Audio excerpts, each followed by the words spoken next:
ISUPK under Commanding General Yahana presents the official itinerary for the 57th Annual Lord's Passover. Kickoff.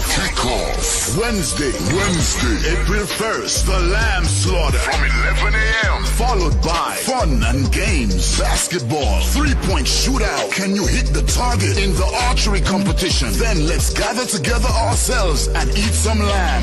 Later that night, the dopest podcast, the Round Table of Truth, Cross the Line Radio, and Let a Hebrew Speak. All going down from 8 p.m. Thursday, April 2nd, the annual Kiddies Party. It's all going down at Sleek City Action Park from 1 p.m. to 4 p.m. Followed by Scripture Breakdown class from 7 p.m. with 12 Shield General Mahayim. Friday, April 3rd from 8 p.m. the all-black party. You know how we get down. It's all going down at the BH Ranch, Houston, Texas. Saturday from 1 to 4 p.m. we will be hosting a brunch. Then the moment we've been waiting for all year from 5 p.m. sharp. April 4th, the Lord's 57th Annual Passover. Followed by the Feast of Unleavened Bread. Sunday, April 5th from 7 p.m. The Passover and Feast of Unleavened Bread goes hand in hand, so don't miss it. Make your reservations, book your flights and hotels now. An entire week of activities for only $200. Go to isupk.com, pay your Passover fee now. Shalom. Shalom, Israel. It's that time again. The ISUPK, under Commanding General Yahana, presents the Lord's 57th Annual Passover. That's right, the Lord's 57th Annual Passover, April 4th, 2026, in Houston, Texas. All black, Hispanics, and Native Americans are commanded to observe the Lord's Passover. This will be the biggest Passover to date. You do not want to miss this. Fresh lamb, fresh wine, and bitter herbs as commanded by the Most High. Only $200 per person, ages 17 and up. The biggest event of the year. There is only one Passover, and it's under Commanding General Yahana. See you there, Israel. Shalom. Nobody else there to compare to. Train for war, men of war, and war like apparel. Prefer our leaders, can't get between us. Watch where you stepping.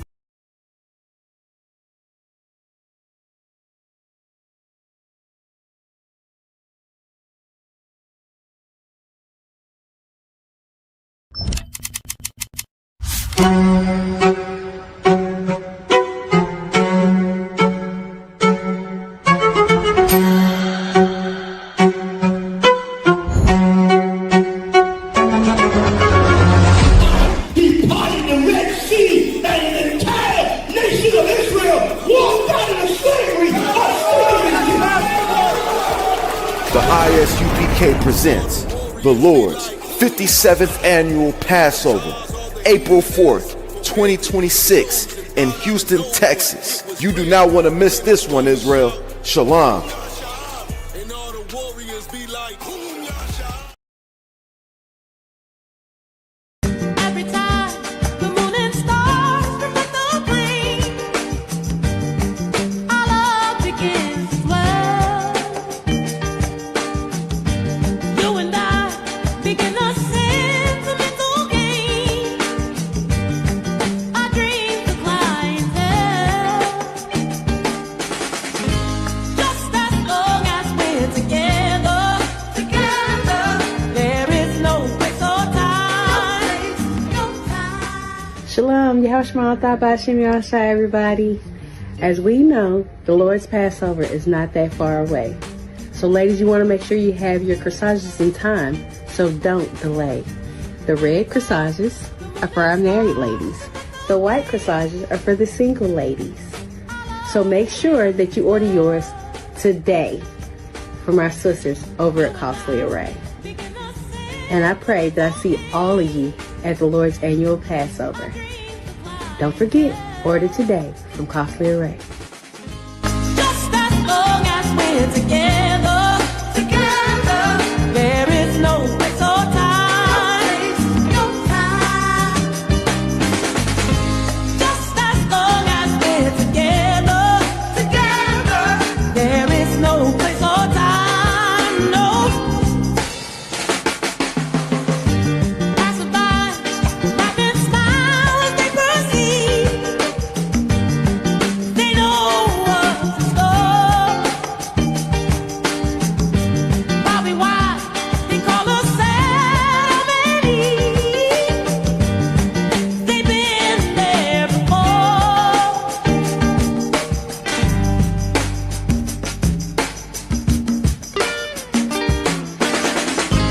Just as long as we're together, together. Call my can't bleed and request me. Just call my can't bleed and request me. Just call my can't bleed and request me. Call my can't bleed and request me. Just call my From a spark to a flame, it burns bright, like the feeling. Shalom, Yehoshua Oliver Bashem Yehoshua. So, news just in, Costly Array will be the official corsage vendor for the Lord's 57th annual Passover this year and hopefully to continue in the future. So I thought I would show you mine.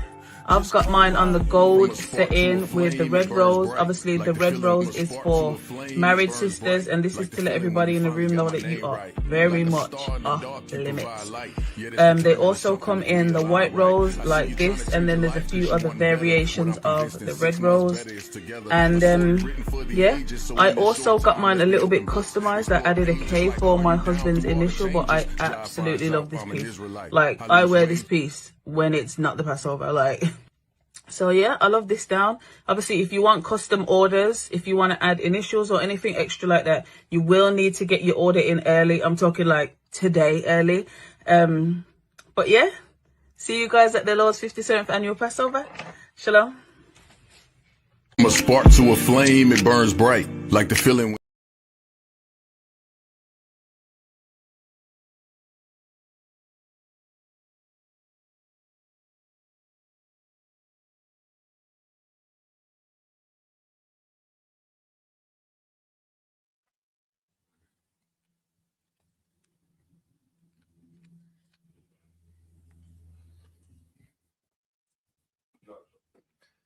Most High in Christ. All right, we back live and direct. Monday, San Antonio scripture breakdown class. Any questions? It's lucky, sir. If I may, I have a question on 1 Corinthians chapter 10, verse 14. All right, come Oh, on. Slovakia. No. With 14. Starting at 25, sir. Slovakia. Okay. 1 Corinthians chapter 10, verse 25. Whatsoever is sold in the shambles, that eat, asking no question for conscience sake. And it's lucky, sir, for the reason why I asked this question is because, you know, I was with the brothers the other day, and we went to go get some tacos, right? And I always order my tacos with corn tortillas, because I know most places they make the tortillas, the regular flour tortillas, with manteca, which is pork lard. So I asked to get them with corn tortillas because they don't put any lard in those, and plus it's unleavened bread. But they were saying that sometimes there's other places that don't use lard in their tortillas, right? But I never did ask. And then I was reading the scriptures the other night, and I just need a breakdown on it, sir. All right. So, you know what I'm saying? This brother here, you know what I'm saying, like, is in a foreign land. In that foreign land, you know what I'm saying, they don't observe by the same, you know what I'm saying, laws and codes, you know what I'm saying, that we abide by. Right. So it's damn near like, okay, if I walk into a deli in New York and I go to order like an egg sandwich in the morning, if I'm looking at the grill and I'm watching them and they got all sorts of abomination on there, I'm not gonna order it. You know what I'm saying? I'm aware. I just know. But I'm in passing. I got a roll. You know what I'm saying? I'm somewhere in East New York. You know what I'm saying? I'm ordering my food and I'm getting out of there. I'm in the shambles. I'm not about to ask for my conscience sake. You know what I'm saying? Like in this capacity, right? You know what I'm saying? Like it's okay. You gotta look at it like this, right? All these different cultures, right? All these different people, they all worship other gods. They all have different rituals. You know what I'm saying? Like, but when you look at what they do, they're not worshiping a god. It's not a real deity. It's not a real being. It's not something that, you know what I'm saying, like even exists. So whatever they're offering to him is really just food. But that's food onto the idol. To us, it's just food. To us, it's nothing. But once you partake in it, that's when it's an issue. But to them, it's something. So we avoid it. You understand? To take a stance against what their practice is, to take a stance against who they are. But in the meantime, it's kind of like this whole land, you know what I'm saying, doesn't care about the Lord. That's why, like, even if you're not ordering pork, even if you're not ordering, you know what I'm saying, some kind of unlawful, they still sell it in the restaurant, even though that's unlawful. You know what I'm saying? But for your own sake, now is there rules in the kitchen about cross contamination that they clean things? Yeah, but are you gonna go back in every kitchen? So for your conscious sake, you know what I'm saying? Keep it pushing. If you witness it, I wouldn't do it. If not, you understand, for the sake of, you would eat nothing then in this kingdom that you didn't cook. Right. But you gotta go, you gotta travel. We about to travel to Houston. You gonna eat nothing on the road? You gonna never eat? So just grazes grass. So you know what I'm saying? For your conscious sake, when you in the shambles, you know what I'm saying? Just order the food and keep it pushing. Concert. So like, if I may. Mhm. So for instance, like for that instance that they order a flour tortillas, right, with their tacos, Mhm. and they might cook it with pork lard. So would you ask if they make it with pork lard? You could, if you want. You know what I'm saying? Like if you want to be that diligent, then when you find out you're not eating, Right. you gonna ask them. You know what I'm saying? Like, did you cut the pork with the same knife that you cut the lamb with, that you cut the beef with? Right. Because you know it's the same shit. Yeah, the same utensils that they use. You know what I'm saying? Right. So it's like I said, like if you're not going to cook every meal yourself, you know what I mean? Like what I do is I ask, is there pork in the refried beans? Because I'm about to eat that food directly. Right. I ask, is it in the contents of it? The way that they prepare it, though, for my conscious sake, I'm not even asking. You get what I'm saying? Concert. I understand now. The water. I know, boy. But if I see it, if my eyes are on that grill, I'm all right. We just go somewhere else.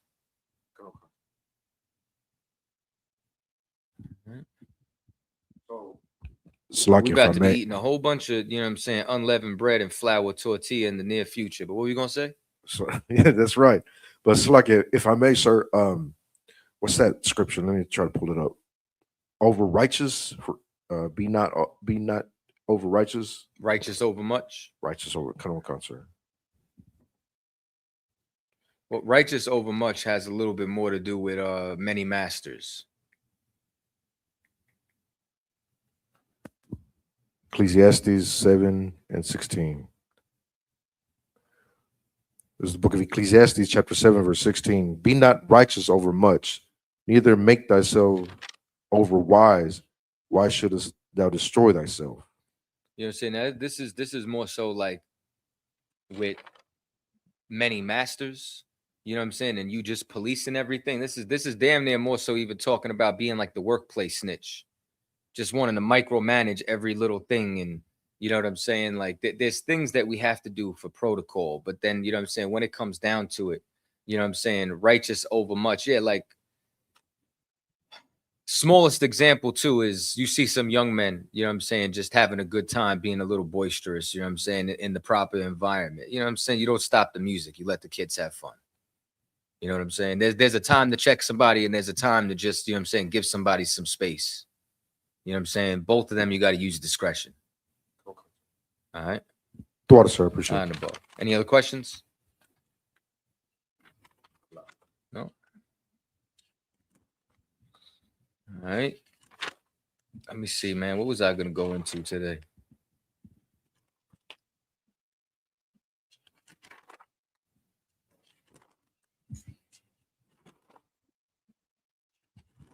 I had it somewhere. Can't remember what page it was on.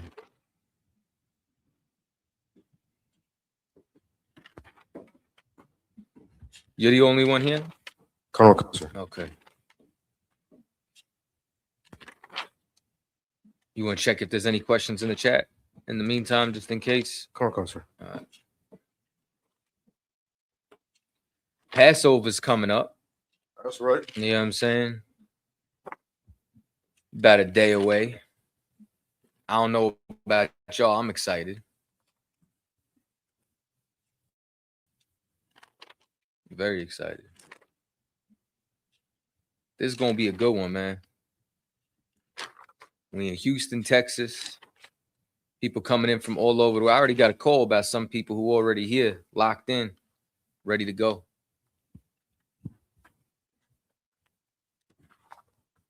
I was seeing Milwaukee's already in town. Yeah, man. Milwaukee, couple of brothers from Texas. Capt called me up too. Let me know that we're going to be doing another 2v2 with The round table. No, we're gonna be doing the round table of truth, but no, with me and him back with the Connectuals. Oh, okay. You know what I'm saying? So it's gonna be remote, so nobody has to worry about, you know what I'm saying, anybody getting smacked. Everybody's gonna be safe. Y'all ain't gotta worry about it. Where the hell is this breakdown, man? What's been going on in the world, man? What people been battling? What's the chatter? The chatter. It's just the. I was just been paying attention to what's happening over there in overseas in the Middle East, sir. Yeah, that's gonna be a whole lot of wars and rumors of wars. I'm just waiting for the real reports. That's right. I don't want to hear no wolf tickets, no threats. You know what I'm saying? The only other thing I really been monitoring is the fact that they said there's a fertilizer shortage. Because then that means that there's going to be a crop shortage. And then if there's a crop shortage, that means that whatever's left, the price is going to hyperinflate, and then there's going to be scarcity.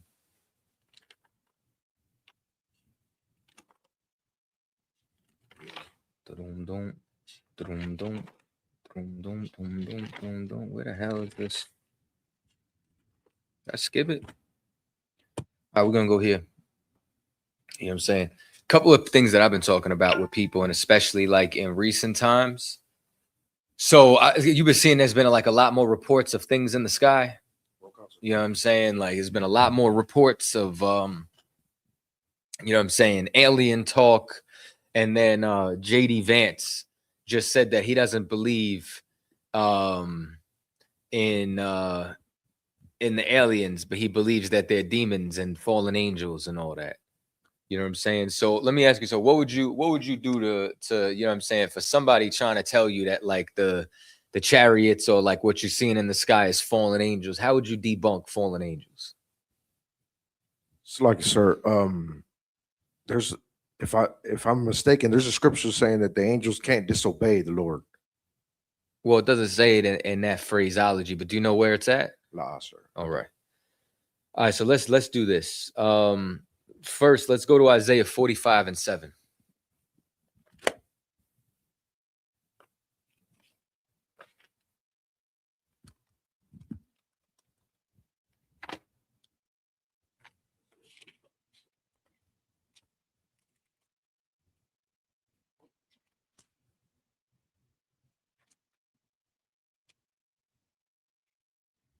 This is the book of Isaiah, chapter 45, verse 7.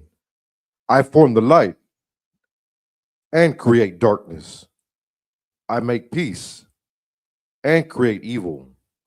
I, the Lord, do all these You things. understand? The first thing that you got to understand is everything comes from the Most High. Most High creates light, creates darkness. You understand? He creates good and he creates evil. Now, in this capacity, and from dealing with Sonetta and all these conscious community nuts, they ask the same questions every 15 years. They say, so that means that the Most High created homosexuality? No. Evil in this context is talking about the punishment. Like when the Lord said, I made evil for the day of evil. This is what blows my mind about like the community, you know what I'm saying, the LGBTQ. Who was monkeypox affecting the most? It's like, sir, if I may, monkeypox was affecting the Libit You understand? community. The community. Who was HIV and AIDS affecting the most when it came out? The LGBTQ community, sir. You understand? Who was Jeffrey Dahmer hunting down? Alternative lifestyle members. And you know what makes it even more interesting? He targeted black men. What you got to realize is the Lord made evil for the day of evil. You understand? He made a penalty and a punishment for what it is that you do. It's like the tree of the knowledge of good and evil. You have the knowledge of the good. You have the knowledge of what it is when you obey the Most High. Then you got the knowledge of what it is when you disobey the Most High. It's like if you a kid and you understand your father or your mother turn around and say, man, don't stick nothing in the electrical socket. Now, if you need a reason to understand that and you're going to disobey, when you stick that key or coin or whatever in the electrical socket and you get shocked, you know what you just got? You got the knowledge of good and evil. You know what it's like when you listen to your parents. You now know what it's like. You understand the repercussions of disobeying them. That's what it boils down to. So when it says that the Lord created evil, he created that shock from the socket. He created the effect to the cause. You understand? Well, guess what else he created? He created spirits. In the Apocrypha, give me Ecclesiasticus 39 and 28.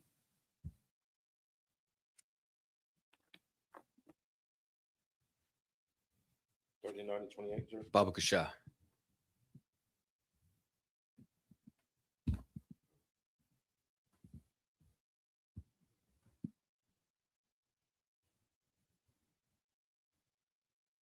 This is the book of Ecclesiasticus, chapter 39, verse 38.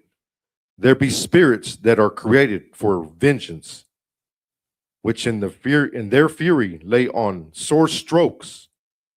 In the time of destruction, they pour out their force and appease the wrath of him that made them. Of him that who? Of him that made You them. understand? The Lord made these spirits of wrath, these spirits of vengeance. Go ahead. Verse 29. Fire and hell and famine and death, all these were created for vengeance. So I think this is what people don't understand, right? And I think this is something that you know what I'm saying, is a little hard to wrap your head around. But there's a reason why we say everything is spiritual. Right. Right? Because in Egypt, you understand, like we're about to celebrate the Passover. What passed over? So, like, if I may, what passed over was death, sir. The angel of death. Okay. Angel's a spirit. Death has a spirit. Life has a spirit. Okay. You understand? Everything has a spirit. Even when it comes down to something known as, if you ever heard the term unclean spirit. Okay. Can a spirit get dirty? La. So why is it unclean? It's like, sir, if I may, the spirit is unclean because it was made unclean. Well, can the spirit get physically dirty? La, sir. So what gets unclean? I don't know. You. Depending on what spirit you listen to determines if you're clean or unclean, right? So if you're obeying the Holy Spirit, you're performing the will of the Most High. Right. You understand? It's like, how do you know if somebody got team spirit? It's like, sir, if somebody's got team spirit, you'll see them in the way they dress, in the way they yell in the stands, and just the way they're acting. How do you know if somebody got the Christmas spirit? By the way they dress, the way them ugly ass sweaters, right? Like they hanging stockings up, they listening to the music. There's a spirit behind it. Right. Well, there's a spirit for everything and in everything. And when you have an unclean spirit, or you understand, like the Lord made everything, that spirit is trying to get you to do something unclean. That spirit is trying to get you to eat pork, and pork is an abomination. Right. You understand? Crab, shrimp, lobster, an abomination. So when you eat it, what happens to you? You become unclean. It's about what spirit are you listening to? What spirit are you following? What spirit is talking to you inside that playground inside your head? Read up to 31. Khan, verse 29. Oh, Slakia, verse 30. Teeth of wild beasts and scorpions, serpents, and the sword, punishing the wicked to destruction. Verse 31. They shall rejoice in his commandment. They shall what? Rejoice in his commandment. Let me tell you something, man. These spirits right here that the Lord sends forth, they're going to be rejoiced when they get let loose. You know, listen, that's how I feel. You know what I'm saying? I feel like you know, like I'm just in my cage, you know what I'm saying, growing tiny plants until Captain Zaryak called me and released me. You know what I mean? Like once he called me up and he's like, hey, you want to come destroy some enemies? Like first thing he did, he said, Chaataza, you want to do this battle? And then right when he's about to explain it, he didn't even need to explain. I just said, sign me up, nigga. You know what I'm saying? He started dying laughing. Like, I don't need no explanation. Just send me. I'll go. That's it. Who is it? Anybody can get their issue. I'm coming in the name of the Lord. You know what I mean? Like, that's how I feel about it. Like, so it's like, you know, Captain Zaryak's been sent to go destroy these enemies. That's why he does it so well. Like, you got to be sent. You got to come in the name of the Lord. Well, in the same way, you know what I'm saying, I rejoice. Capt rejoices. Officer Gadaiwan, you know what I'm saying? All these brothers, when you get sent out to perform a task, these spirits are delighted to obey these commands. They are delighted to bring about all this wrath in whatever purpose that they have. Finish it, Baba Kashan. And they shall be ready upon the earth when need is, and their time is come. They shall not transgress his word. They shall not what? Transgress his word. They shall not what? Transgress his word. Brother, right there, you're going to find out that these spirits of wrath and vengeance, this evil, this punishment, this penalty that is created, they are not going to transgress his word. They are not going to go against it. They are not going to do the opposite. Man, that's heavy. You know what I'm saying? Like, and that's like what's so carnal about people. It's like, let me tell you some of the dangers about fallen angels. And let me tell you the spirit and the nature of what it is that you're battling. First, and this is a great evil. The first great evil that you learn from fallen angels is, that's what we learned. They have all excuses. Not no excuses. All they do is make excuses, because guess what? If an angel can sin, if an angel in all its power and its might, you know what I'm saying, can disobey the Lord, how can I obey the Lord's commandments? It's an excuse. You know what I'm saying? Like, here's another thing.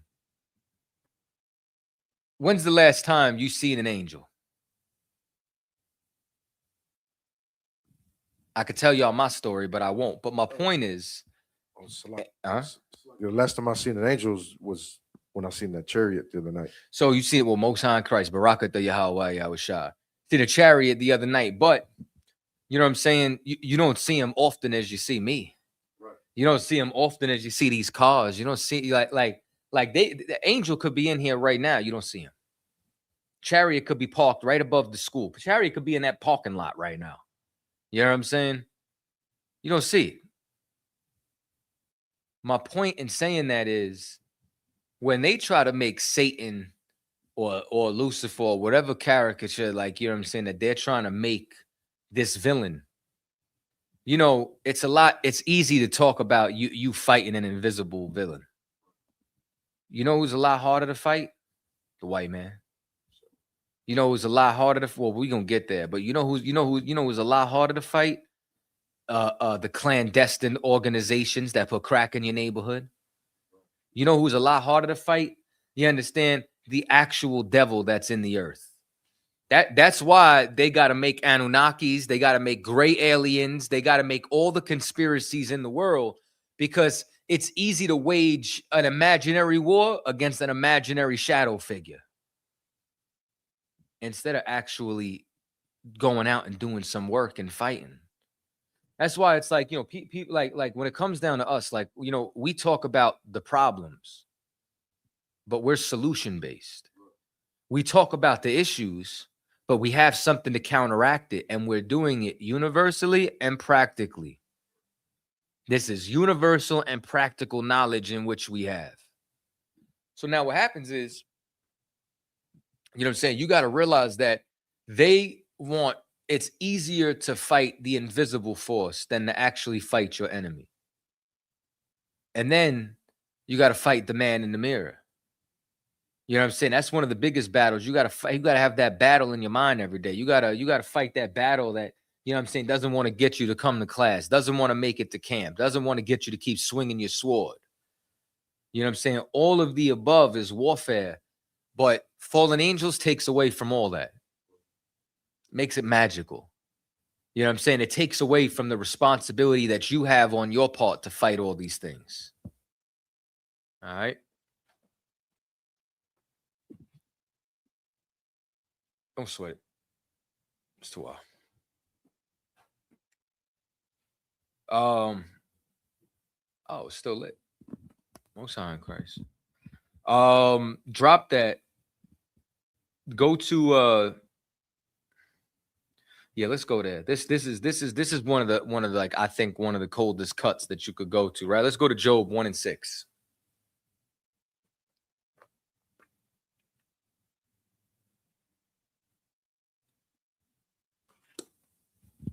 This is the book of Job, chapter 1, verse 6. Now there was a day when the sons of God came to present themselves. Sons of God in this context is who? The angels, sir. Correct. That the sons of God came to present themselves before the Lord, and Satan came also among them. So now let me ask you something, right? When it says, and Satan came also among them, is Satan an angel? It's like, sir, Khan. Khan. You know what I'm saying? Like now, mind you, Satan is the angel that so the Christian narrative is that Satan was cast out of heaven. The Christian narrative, you know what I'm saying, is that Satan, what do you call it? You know what I'm saying, fought with the Most High. Right. Why is Satan coming before the throne of the Most High to present himself? If he was cast out of heaven, how's he getting back in? You mean to tell me there's security breaches in heaven? Like you mean to tell me that this ain't secure as the White House? And here's the other thing that you do, right? Let me tell you something that's extremely, extremely disrespectful to the Most High. When you turn around and talk about fallen angels, you know what you're saying? The Most High is not the Most High power. I thought he's the Most High over all of this. Right. I thought he's got control over this. You mean to tell me that the Lord is commanding you to have your house in order, but you don't, but he don't have his house in order? You telling me his house is in disarray? I don't think so. That is the Most High power. His house is in perfect order, and he's commanding us. You understand? Like think about what Yahushua said. Our Father who art in heaven, hallowed be thy name. Thy kingdom come, thy will be done on earth as it is where? In heaven. His will's being done in heaven. You know where his will's not being done outside the UPK? On earth.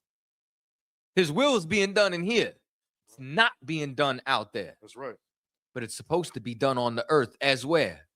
As it is in heaven. Because we just read them spirits are not going to transgress his law.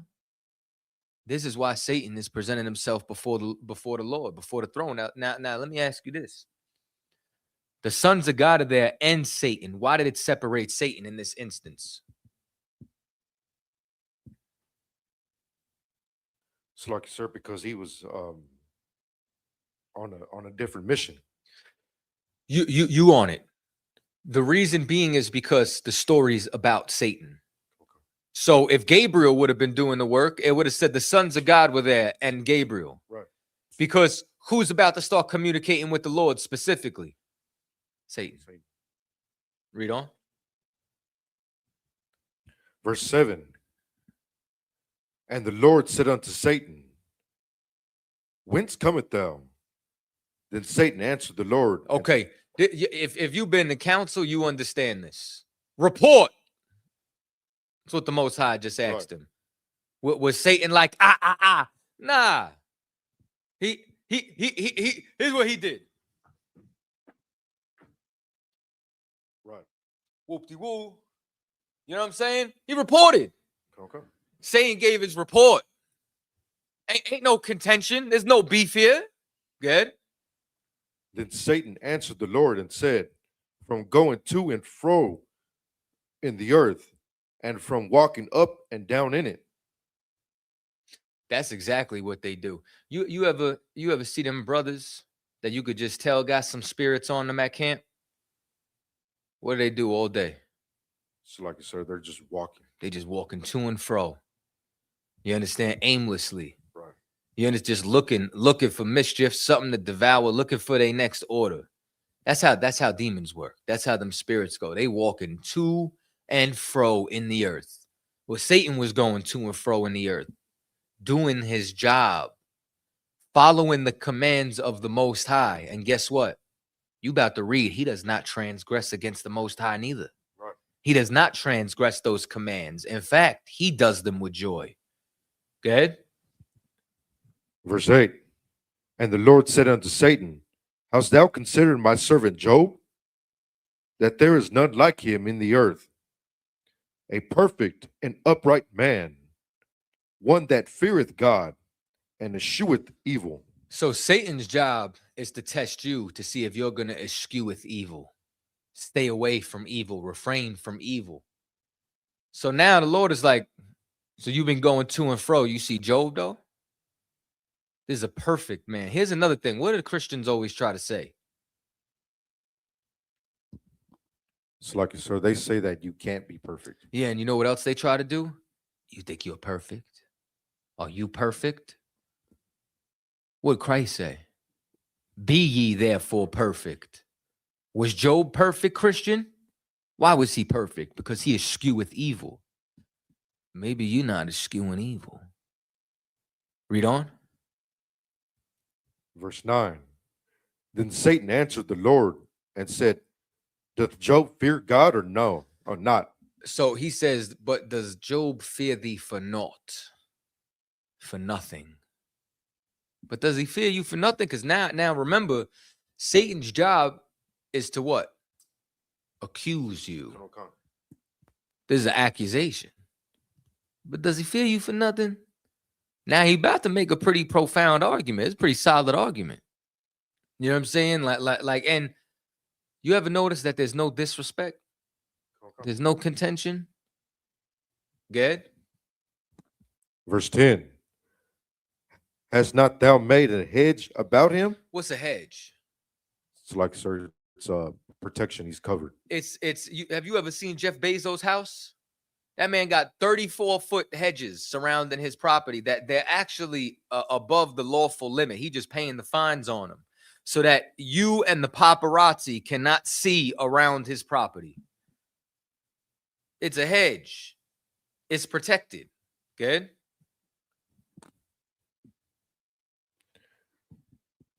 and about his house, and about all that he hath on every side.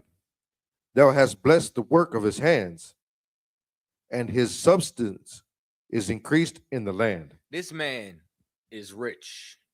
This man is powerful. Hell ain't coming near him. The man walking around here unscathed. What's he got to complain about? He ain't catching no hell. I mean, how do I get to him? You're not allowing me. You know what Satan needs to go tempt Job? Or rather to test him? Satan needs permission, sir. That's exactly what he needs. He needs a command. He needs an order. He needs permission. How can they go? Except they be sent. Right. Read on. Verse 11. But put forth thine hand now, and touch all that he hath. Before whose hand? The Lord's hand, sir. You understand? But is the Lord gonna actually go reach out and touch him? Nah, he gonna send somebody. But because it's on his command, okay. How many people? And now this is on the left-hand side. Y'all know Charles Manson, Helter Skelter, right? The Manson family. How many people did Charles Manson actually unalive? None, sir. None. Why is he in jail? It's lucky, sir, because he influenced. He didn't influence. He put forth his hand and sent them. He gave the order. They killed under whose command? His command. So now Job is about to be tested under whose command? The Lord, sir. Because the Lord is sending forth. So who gets the credit? The Lord, sir. You understand? That's why, you know what I'm saying? When you did these signs, you know what I'm saying? It was very righteous of you, you know what I'm saying, for you to talk about the brothers who helped you. You know what I'm saying? But whose responsibility was it? I was appointed. So who got the credit? I did, sir. Brother, everything's in decency and in order. That's how this shit moves. Read on.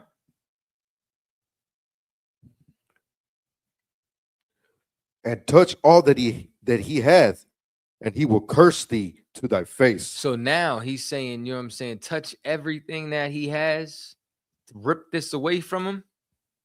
You're going to see that tune change. Read on. Verse 12. And the Lord said unto Satan, behold, all that he hath is in thy power. Only upon himself put not forth thine hand. You see how he just gave him a stipulation? And with Satan like, nah, F that. Nah. You know what he gonna do? Exactly what the Lord said. Read on. So Satan went forth from the presence of the Lord. Verse 13. And there was a day when his sons and his daughters were eating. That's Tawab. You know what I'm saying? So Satan went forth, and you know what he did? He touched everything but Job. Because he obeys. Satan obeys the Lord perfectly. Satan's job is to test you and see if you will obey the Lord perfectly. That's what he does. That's his job. Let's go to,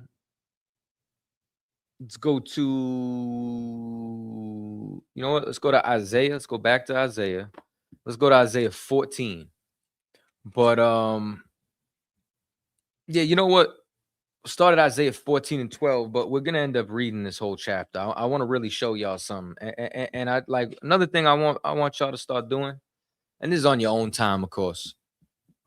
When you get these precepts, I don't want you to be the brother that only knows the precept. Because when you come inside here, like, are you originally regurgitating until you get the understanding? Absolutely. But what I advise everybody to do, and especially if you're trying to take this work serious, read the chapter. Right. Open up your Zondervan and read with the definition of what was happening during the time of Isaiah. You know, let that age and that world come to life. You know what I'm saying? Understand the surrounding time, the culture. And the reason why I'm saying this is because what you'll find is the context to the chapter is usually in the beginning of the chapter. That's why it was divided up this way. It was divided up to let you know that this is a continued thought, and it's compounding on something. So give me Isaiah 14 and 12 for now. This is the book of Isaiah, chapter 14, verse 12. How art thou fallen from heaven, O Lucifer, son of the morning? Now here's the problem. Christians take this literal. Christians take this literal to the point where they can't comprehend this. How art thou fallen from heaven, O Lucifer? Well, when we read this, we're going to not only find out who Lucifer is and that he's not an angel, but you're going to find out that this is a motif. Right. This is a repeated theme throughout the entire chapter. And you know where you would have found this out? Right in the beginning. You know what I'm saying? All you had to do was read the beginning of the chapter, and that will unlock everything inside this chapter. So here's what I want you to do. Start at verse 1. And we're gonna take that all the way up, but we're gonna go line upon line. Come, sir. This book of Isaiah, chapter 14, verse 1. For the Lord will have mercy on Jacob. Lord will have mercy on who? On Jacob. Man, the Lord is gonna have mercy on Jacob. And here's something to know. The Lord, okay, the Most High doesn't need to be vague and ambiguous when he's talking about who he wants to have mercy on. He doesn't have to, you know, like, what he's gonna do is he's going to say them by name. You ever notice that Christians, when they want to save somebody, they got to use a blanket term like stranger, Gentile, proselyte? It's never, and so the Moabites shall receive salvation. But you know who's always mentioned? Jacob and Israel by name. It's going to say Jacob, Israel, Judah, Ephraim, the children of Israel. I mean, it's going to flip it 100 different ways. The Jews. Ain't going to name nobody else. Read on. And will yet choose Israel and set them in their own land.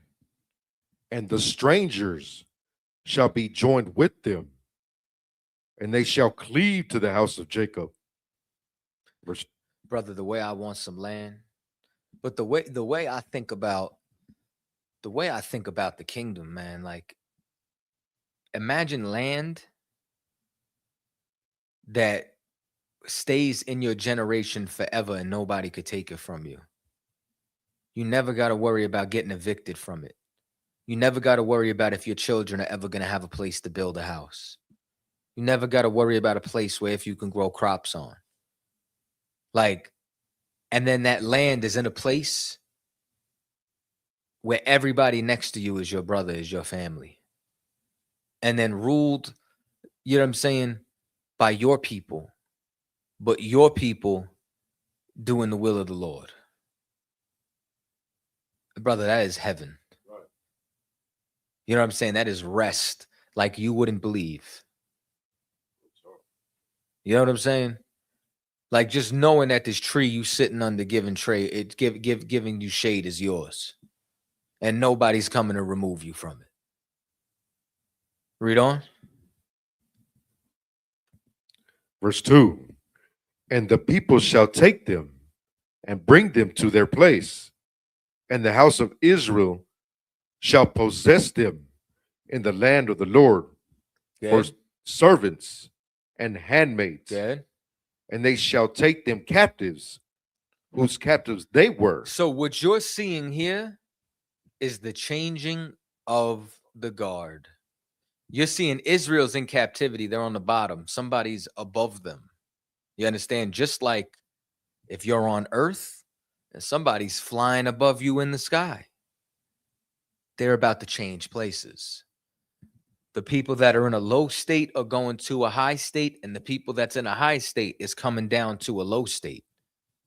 Read on. And they shall rule over their oppressors. Verse 3.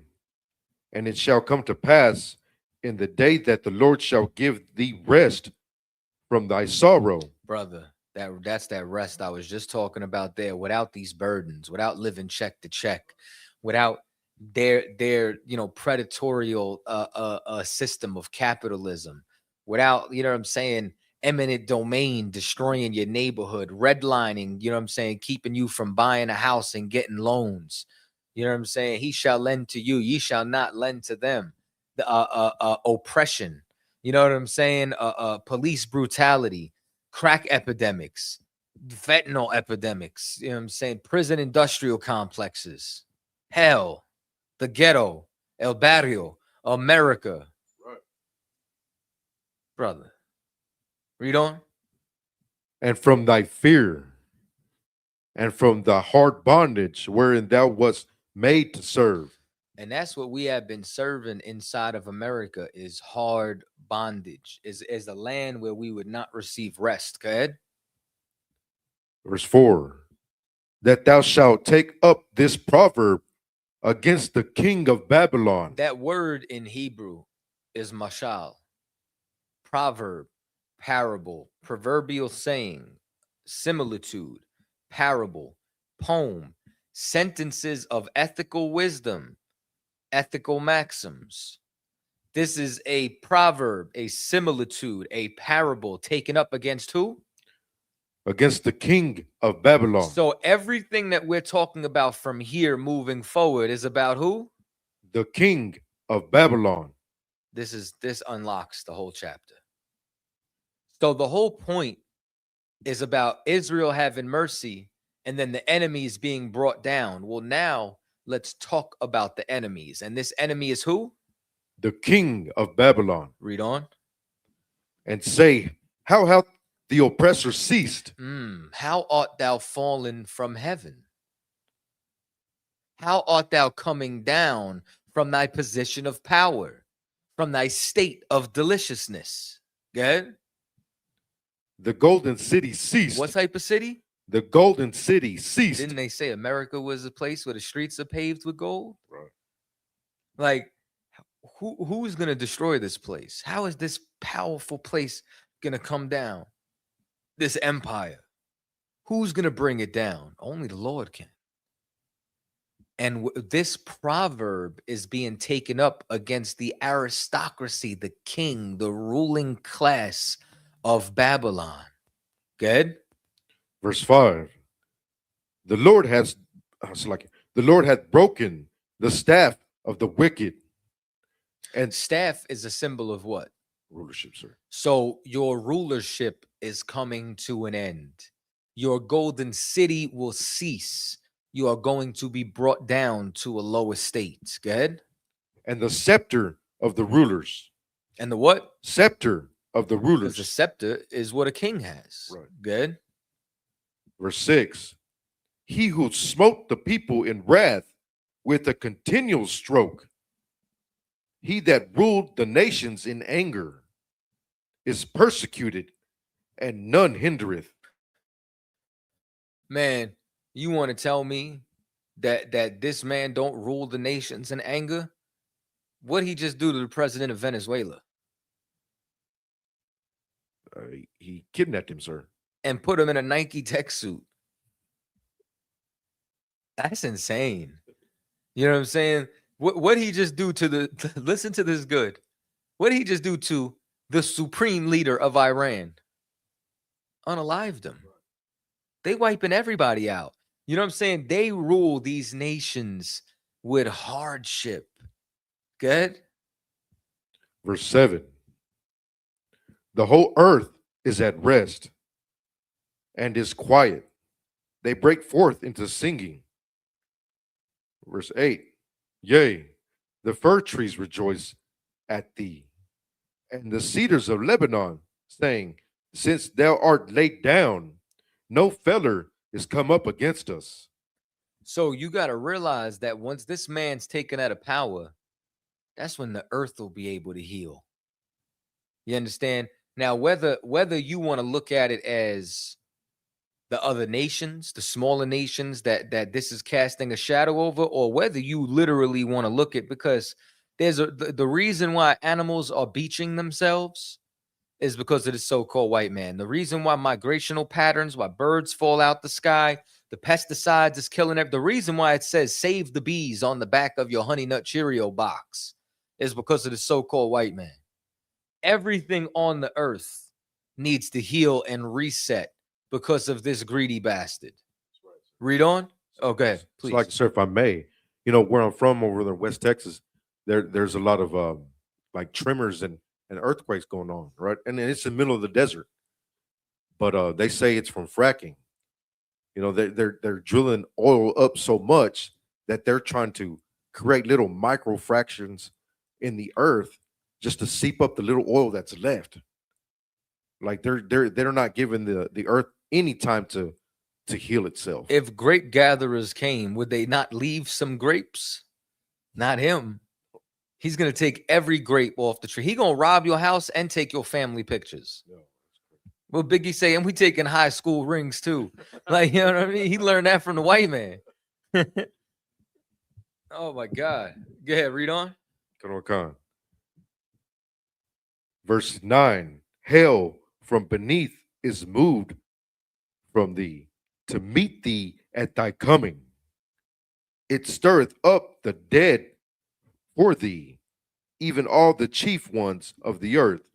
It hath raised up from their thrones all the kings of the nations. Good. Verse 10. All they shall speak and say unto thee, art thou also become weak as we? As who? As we? Oh man, brother. Because these other nations, like, if what could they do? Like, think, like, again, look at Venezuela. America, you know what I'm saying, destroyed their entire missile defense system in like, what was it, like 4 hours, and then went and yoked him up in 20 minutes while listening to Chief Keef. like this is how powerful this man is in earth, because the earth was given into the hands of the wicked. This is only happening because the Lord allows it. The Most High is the one that's truly in charge. But this is also why when these other nations is looking at him, when you hear about how the hand of man is betwixt the hand and the heel, they're following and looking at each one of us. So now when he gets brought down, when the great city ceased, when the scepter gets broken, he becomes just like the rest of the nations. So now they're looking at him like, you just wasn't as powerful. Now they're narrowly looking upon him. Read on. Art thou become like unto us? Verse 11. Thy pomp is brought down to the grave. Thy what? Pomp is brought down to the grave. Good. And the noise of thy vials, the worm, it's like it. The worm is spread under thee. Good. And the worms cover thee. Man, you ever hear somebody say you gonna be worm food? That's when you in the ground. You know what I mean? You being brought down low, going to be destroyed. Go ahead. Verse 12. How art thou fallen from heaven, O Lucifer? Now, sound real familiar, don't it? Because this is a proverb, a poetic maxim, a parable, a poem. Because it said, take up this proverb against who? The king of Babylon. Who is Lucifer. Read on. O Lucifer, son of the morning. Man, because son of the morning, what's the son of the morning? It's the sun. It's the bright and morning star. It's the brightest star in the whole solar system. So that's shining the light over all the kingdom. It's like, think about, like, you know what I'm saying, when Simba and them was on Pride Rock, everything that the light touches, Simba is ours. You know what I'm saying? Like, when you shining, you casting your light over all the earth. You know what I mean? Like, you see somebody, you like, yo, he got the glow. He's shining right now. He's a star. He's a star. But this star is the bright and morning star. It's in rulership. Its scepter's being broken. How art thou fallen? Who's bringing you down? Good. How art thou how art thou cut down to the ground, which didst weaken the nations? Because these other nations that became weak, who weakened them? You understand? He weakened them. He's the one who goes and destabilizes societies. This is what he does. Go ahead, read on. Verse 13. For thou hast said in thine heart, I will ascend into heaven. I will what? Ascend into heaven. Again. I will exalt my throne above the stars of God. Man, and he does that manifold. He does that with his space stations. He does that, you understand, with his Star Wars programs, with his Space Force, Right. with going to the moon and saying the eagle has landed. He does this also because we're the Lord's stars. And what has he done? Exalted himself above us. Okay. He's done this in both capacities. Go ahead.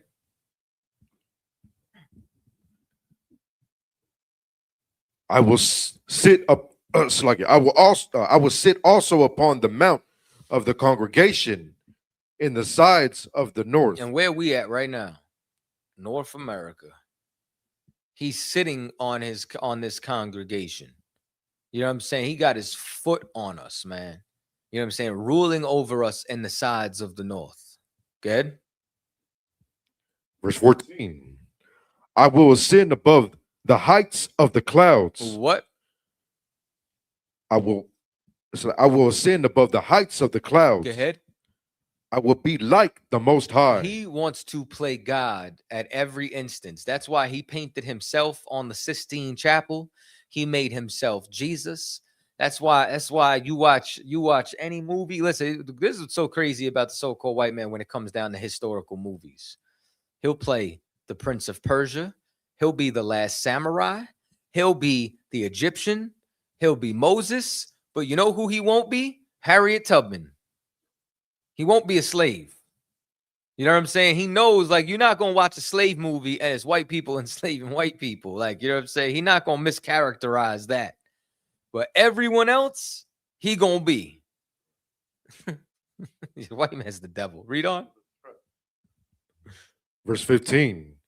Yet thou shalt be brought down to hell, to the sides of the pit. To the what? Sides of the pit. So hell is a low condition. You're going to be brought down to the sides of the pit. You're going to be brought down, you understand, into this hell-like condition. Go ahead. Verse 16. They that see thee shall narrowly look upon thee. They shall what? Narrowly look upon thee. And narrowly, like you have sized somebody up and you just, like, my eyes are squinting. You know what I'm saying? Because what did the nation say? Have you become weak like us? So when this destruction comes and you're taken out of power, they're going to narrowly, you know what I believe is one of the best representation? You ever see like a truly homeless person in Texas? I ain't never see white people broke down like that. You know what I'm saying? Like the homeless white people in New York got audacity. They got cell phones. They got pets. You know what I'm saying? You know what I'm saying? You'd be like, hey, you hungry, bro? You know what I'm saying? I'm going in here to get a slice of pizza. You want one? Nah, I want a bagel. That's the audacity that they got. These white people down here, they look raggedy. They look bust down. And I'm going to tell you something, man. I feel like that's what white people is going to look like in the kingdom. They're not going to look like this glorified dignitary in a suit. They're going to look like they are in shambles. And the world is going to narrowly look upon them and say, what? And consider thee, saying, is this the man? Is this the man? Him? You? Good. That made the earth to tremble? This is who made the earth. This guy? This is the one who did Hiroshima and Nagasaki? This is the cat who sat at the head of the UN. This is the person who carved his face in the Mount Rushmore. You? I know you ain't talking, dog. You? Nah. Yeah. That did shake kingdoms. Brother, you think that kingdom didn't shake when them A bombs went off? You know what I'm saying? Like they got something called Hellfire missiles, Scud missiles. You know what I'm saying? Like hydrogen bombs and all manner of wildness and weaponry that they use. They shake kingdoms. I wonder, which then this would be like another entendre to add into the mix, if they really causing earthquakes with HARP. They shaking kingdoms. Like that's the beauty of conspiracies. You know, I talked to Captain Zaryak recently. You know what I'm saying? He hit me up and he like, man, I got something that's right in your lane. I'm going on this channel where all they talk about is conspiracies. I was like, called the right one. so me and Cap start rapping. And then he's like, yo, Cop, what angle would you hit with this? You know what I'm saying? So I'm like, all right. I would tie everything in that no matter what conspiracy, and I would run down conspiracies, right? 9/11 was an inside job, Mandela effect, if it's time travel or if it's a psyop. And I would talk about how if the Titanic was sunk for the Federal Reserve, you know what I'm saying, to be past eliminating all their enemies, I would turn around and be like, well, you know what all that means if it's true? The white man's the devil. Right. And you know why these conspiracies exist? Because the white man's the devil. Every conspiracy, all paths lead to the white man being the devil. And just keep bringing it back to the Bible, keep bringing it back there. And then, you know what I'm saying? Like, and then one of the other things I would say is the greatest conspiracy in the earth is who the true children of Israel are. You know what I'm saying? Like you've heard me say this at camp. You know what I'm saying? A white man could be a white woman, no problem. You know what I mean? You can get a sex change and be whatever you want inside of America, and Obamacare would have paid for it. But a black man can't be a Jew. You know what I'm saying? Like, you know, I identify as a Jew. Who are you to misracially identify me? How dare you? Like they try to talk about, you know what I'm saying, misgendering somebody. You misgendered me. Well, I'm sorry, sir. I couldn't tell you were a woman by the size of that Adam's apple. You know what I'm saying? Your hands could palm a basketball. I couldn't see all of your femininity behind that masculinity of yours, behind those hairy knuckles.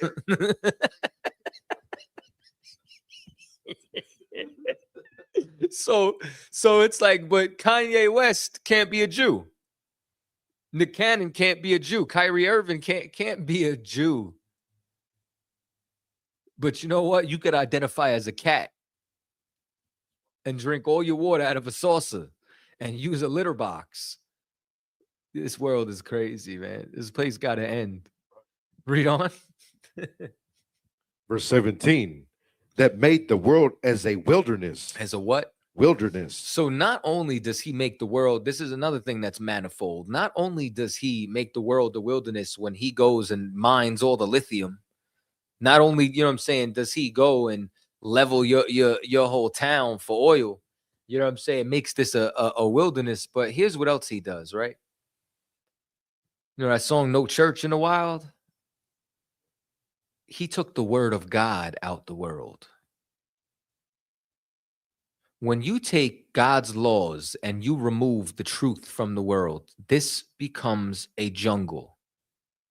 Because man was made in God's image, which means that we were able to receive instruction from the Lord. Because without the Lord's instruction, right, what would we eat? Anything. Like an animal. What would we hump on? Anything. Like an animal. You understand? How would we dress? Anyway. Naked even. like an animal. Because without the laws of God, this place is a wilderness. There's a reason why it's called the concrete jungle. There's a reason why you understand this is social Darwinism.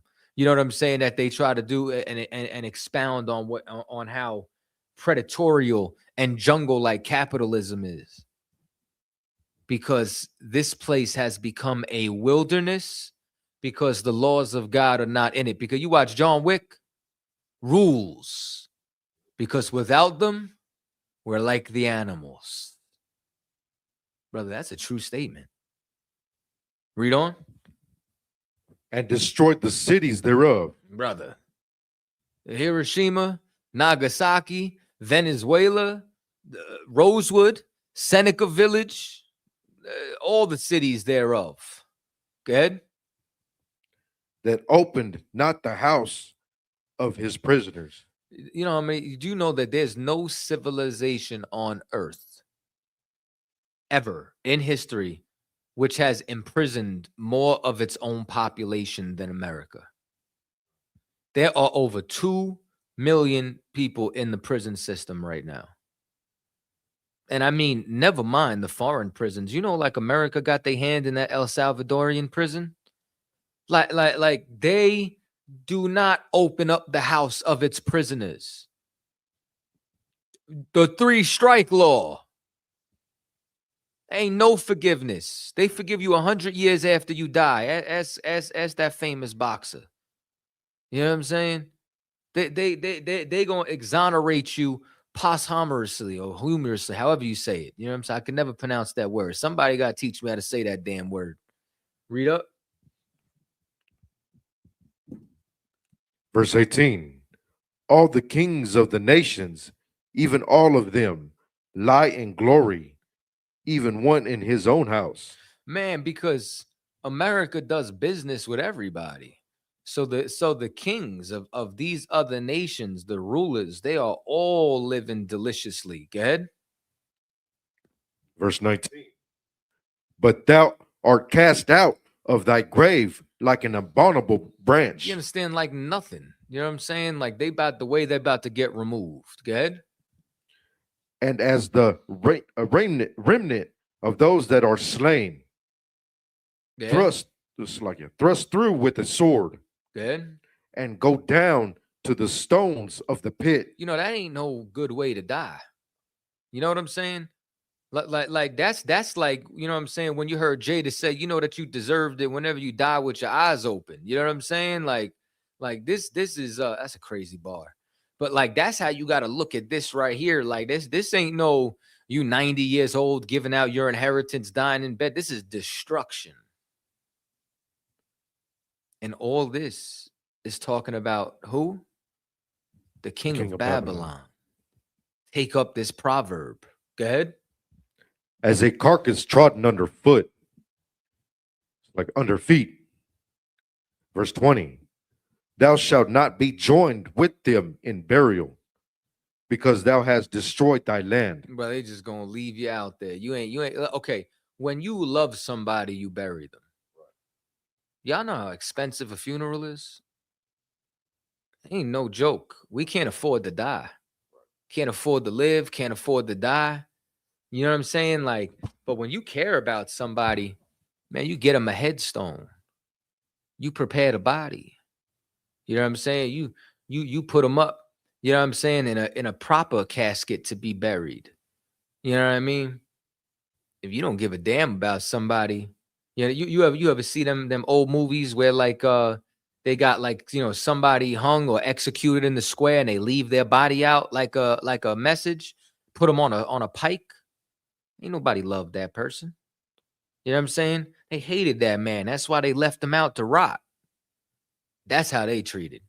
Like nothing. We don't give a damn about. You ain't gonna be joined with them in burial. You think there's gonna be honor in this?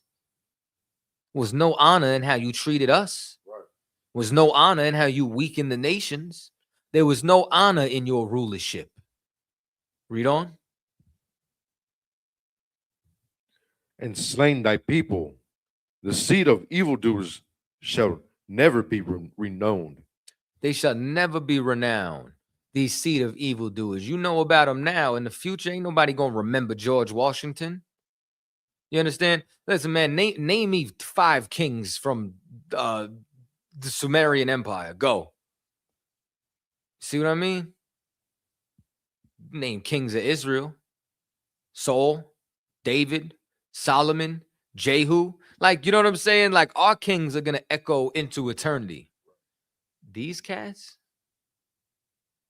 nobody going to remember them. Read on. Verse 21. Prepare slaughter for his children. Hold on. You mean to tell me if Lucifer is an angel, he got kids? And then which one of you got the power to kill him? Which one? How many of y'all ever met one of his children? Oh, okay. I met his children all day. You know why? I ain't have to die to meet the devil. They all over. His kids is everywhere because this is the king of Babylon. And the king got kids. Go ahead. For their iniquity of their fathers. For what? The iniquity of their fathers. Don't tell me you don't got it. What do they call George Washington? The forefather. You got to pay for your father's sins. Right. Read on. That they do not rise, nor possess the land. You want to talk about redlining? It's going to be illegal for white people to own property, own land. They never going to have their own city again. Good? Nor fill the face of the world with cities. Good. Verse 22. For I will rise up against them, saith the Lord of hosts, and cut off from Babylon the name. From where? From Babylon. Because we're talking about who? The king of Babylon. You see how beautiful it is when we just read the Bible? Good. And cut off from Babylon the name and remnant and son. Who? And son. The remnant, the son. Go ahead. And nephew. Well, if you got a nephew, you got there's a cousin somewhere. You got cousins, you got an uncle. You got an uncle, you got an auntie. You got an uncle. That means there's a brother. Right. Both them brothers have fathers. It's all in the family. This is Lucifer's family. They the ruling class on the earth. That's who it's talking about. Finish it. Saith the Lord. That's it. Now tell me that this is an angel. Lie to me. That's all the church is good for. They just lying. They lying. They goddamn liars, man. Let's take it a step further. I mean, this is all over the Bible. Let's go to 1 Samuel 16 and 14.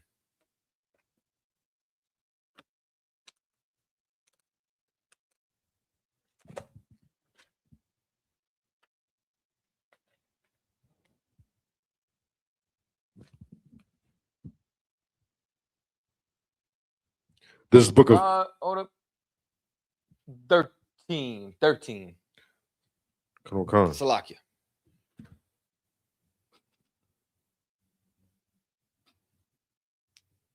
The book of 1 Samuel, chapter 13, verse 14.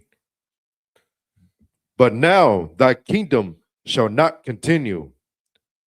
The Lord hath sought him a man after his own heart, and the Lord hath commanded him to be captain over his people, because thou hast not kept that which the Lord commanded thee.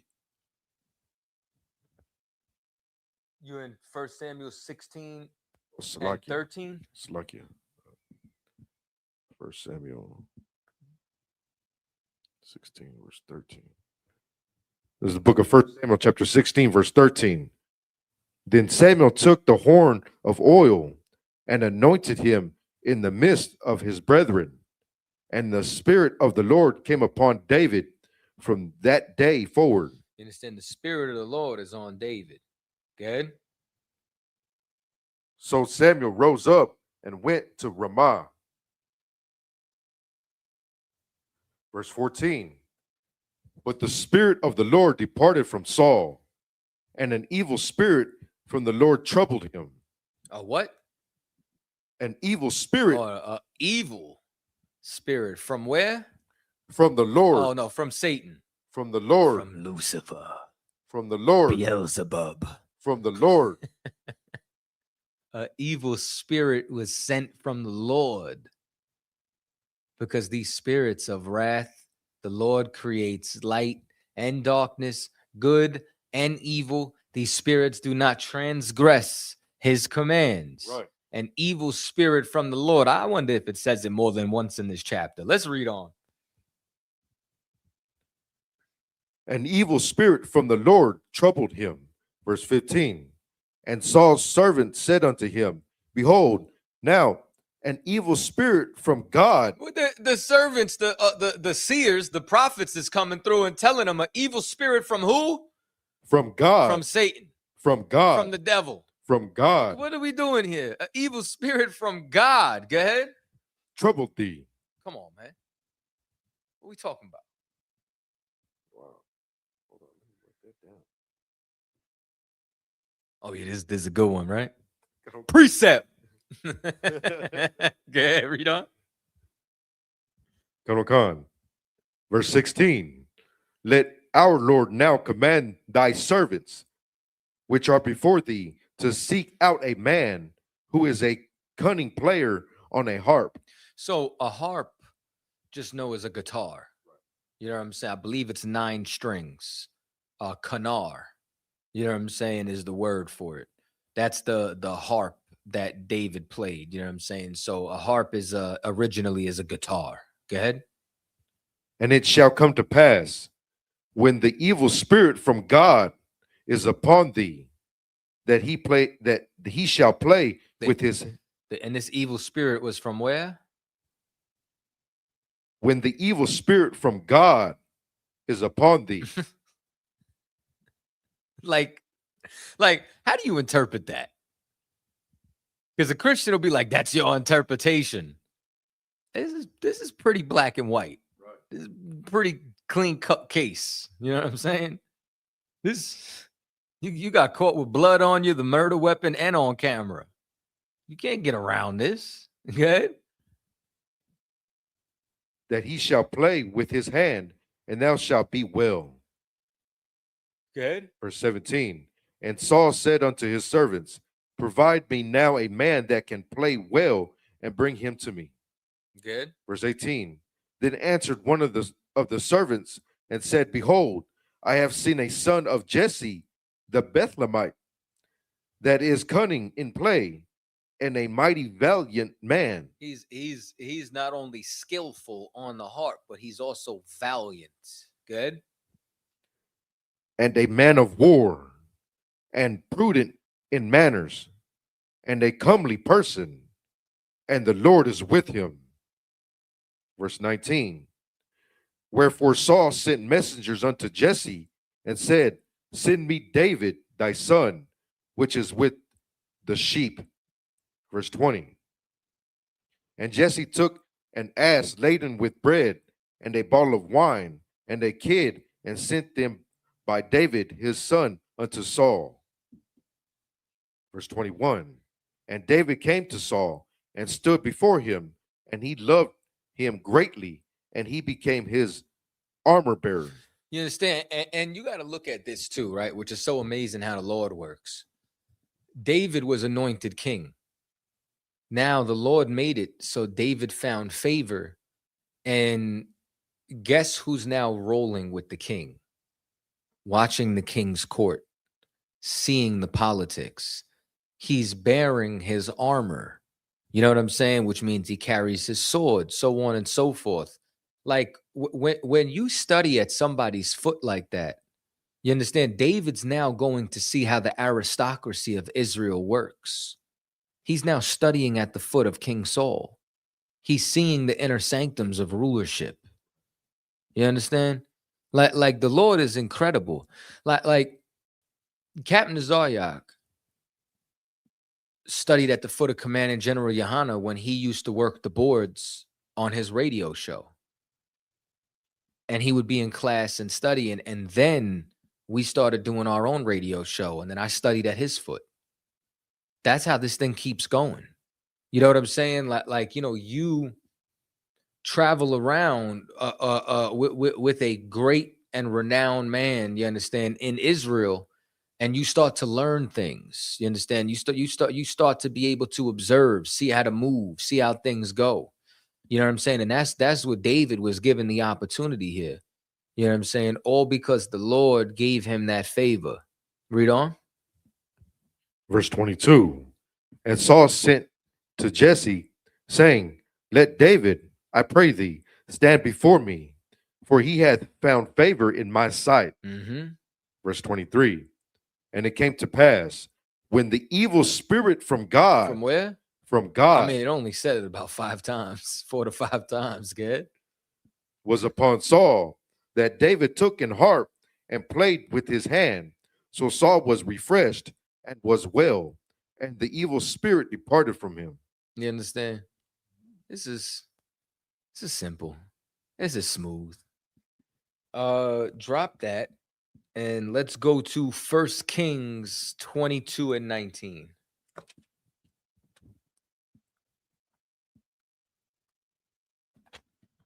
This is the book of 1 Kings, chapter 22, verse 19.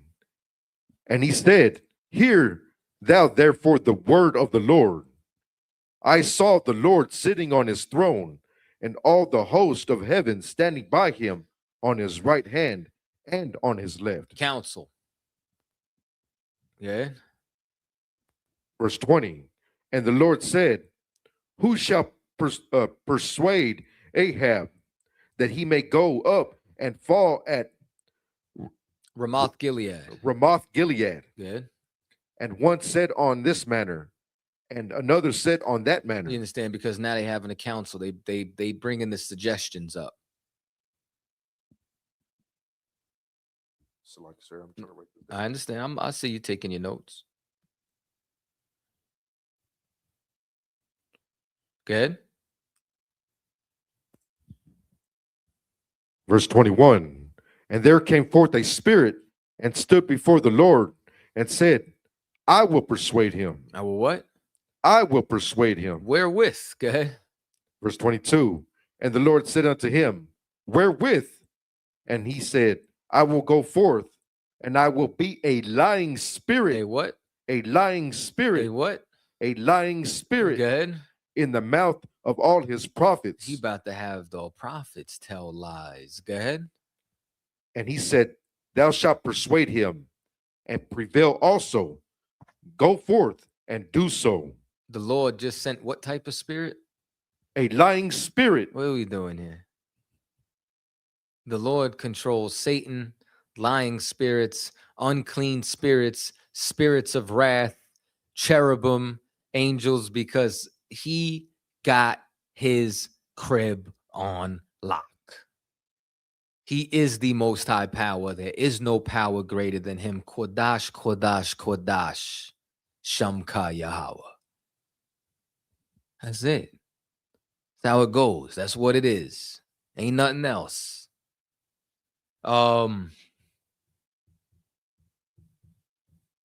Here's a good one too. Let's go to 1 Chronicles 21 and 1.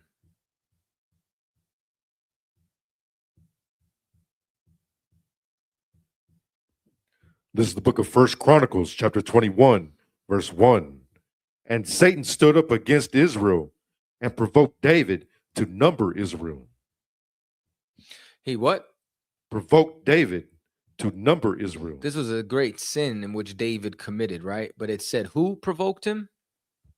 Satan. Well, let's find out. Let's see how this works. Let's go to 2 Samuel 24 and 1. What precept was that, sir? Which one? What we just read? 1 Chronicles 21 and 1.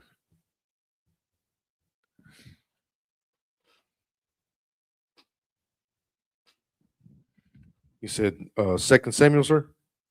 Yes, 2 Samuel 24 and 1. This is the book of 2 Samuel, chapter 24, verse 1. And again, the anger of the Lord was kindled against Israel, and he moved David against them to say, Go, number Israel and Judah. Well, hold on. Did the Lord do this or did Satan? And again, the anger of the Lord was kindled against Israel, and he moved David against them to say, "Go, number Israel and Judah." Is this a contradiction? La. Explain it to me. The Lord is above all; He's the Most High. So, Right. if He sent forth that line, that Satan. that evil spirit, Mhm. Satan, the Lord did that. So he gets the credit. Come See how it works? on. Because remember what he said in Job. You know what I'm saying? When Satan said, "Set forth thy hand." Well, the Lord set forth Satan's hand to send him to David. Now, let me show y'all something else that's extremely important. So in 2 Samuel 24, let's continue reading to verse 16. You ain't got to read straight through. We'll still go, line upon line, but let's read up. So, like in 2 Samuel, Yeah, 2 in the Samuel, same chapter. come on, sir. Verse 2. For the king said to Joab, the captain of the host, which was with him, "Go now through all the tribes of Israel, from Dan even to Beersheba, and number ye the people, that I may know the number of the people." Why is David trying to number the people? So, like, sir, so he knows the number of the soldiers Which means, how is he measuring strength? by numbers, sir. You understand? He's not measuring strength in the Most High. Right. He's not looking at the Most High as his power. He's looking at carnality as his power, numbers as his power. That's his strength. That's not our strength. Our strength is the Lord. Go ahead. Verse 3. And Joab said unto the king, "Now the Lord thy God add unto the people, how many soever they be, an hundredfold, and that the eyes of the Lord the king may see it. But why doth my Lord the king delighteth in this thing?" So now this is his servant, and his servant is saying, "What you doing this for?" What you got to realize, the Lord will always give you a way out.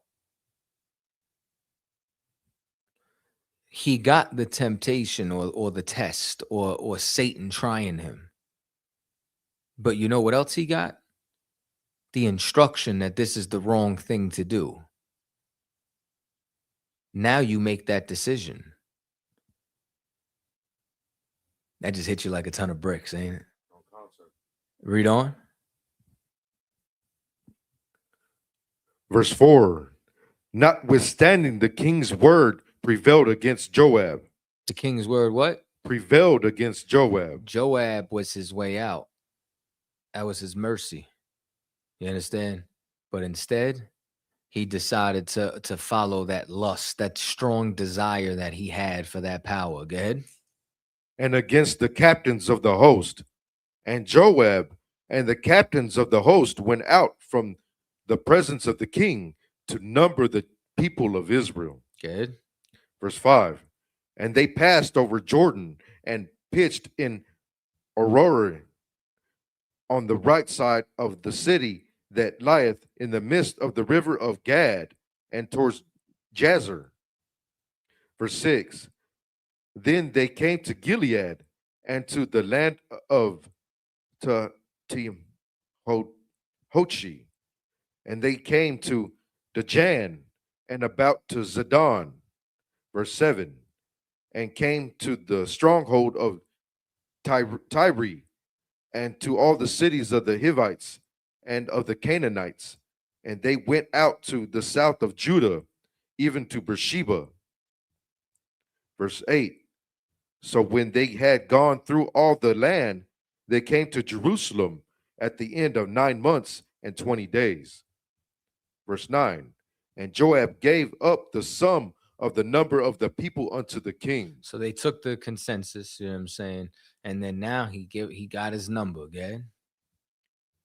And there were in Israel 800,000 valiant men to draw the sword, and the men of Judah were 500,000 men. Good. Verse 10. And David's heart smote him about so like, and David's heart smote him after that he had numbered the people. Mm-hmm. And David said unto the Lord, I have sinned greatly in that I have done. And now I beseech thee, O Lord, take away the iniquity of thy servant, for I have done very foolishly. It's damn near like you got that feeling that builds up to go do something, and then right after you do it, that spirit leaves you. Because the demon did his job. You obeyed him. Now you just left in your guilt. You left in your squalor. You left in the mess that you just made. Go ahead. Verse 11. For when David was up in the morning, the word of the Lord came unto the prophet Gad, David's seer, saying, verse 12, Go and say unto David, Thus saith the Lord, I offer thee 3 things. Choose thee one of them, that I may do it unto thee. Mm-hmm. Verse 13. So Gad came to David and to him and said unto him, Shall 7 years of famine come unto thee in thy land? Or wilt thou flee 3 months before thine enemies while they pursue thee? Brother, terrible things. 7 years of famine is 7 years of starvation. Or are you going to be on the run from your enemies? You know what I'm saying? With enemies constantly trying to pursue and kill you. Good? Or that there be 3 days pestilence in thy land. Or 3 days pestilence of a plague. Good? Now advise and see what answer I shall return to him that sent me. Verse 14. And David said unto Gad, I am in a great strait. Let us fall now unto the hand of the Lord. Let us fall into the hands of the Lord. Good? For his mercies are great, and let me not fall into the hand of man. Brother, David's enemies at that time were Hamites. You know, there's a reason why Saul unalived himself instead of letting them Philistines catch him. They probably would have ate him. You understand? It is a great and terrible thing. You understand? But this is what we know. Above all his power is the Lord's mercy. You know what I mean? There's a beauty in serving a living God. Something that I think that we really overlook is prayer. Like, you realize, like, we're the only people who could really communicate with the Lord. Like, you got to realize, like, every time Christ was doing a miracle, he prayed to the Lord. Think about Samson. You know what I'm saying? Every time he got that power, the Spirit of the Lord came on him. And like, you gotta remember when he lost the abilities that the Lord gave him, and he was in that. Remember, the Philistines took his eyes, had him chained up, made sport of him.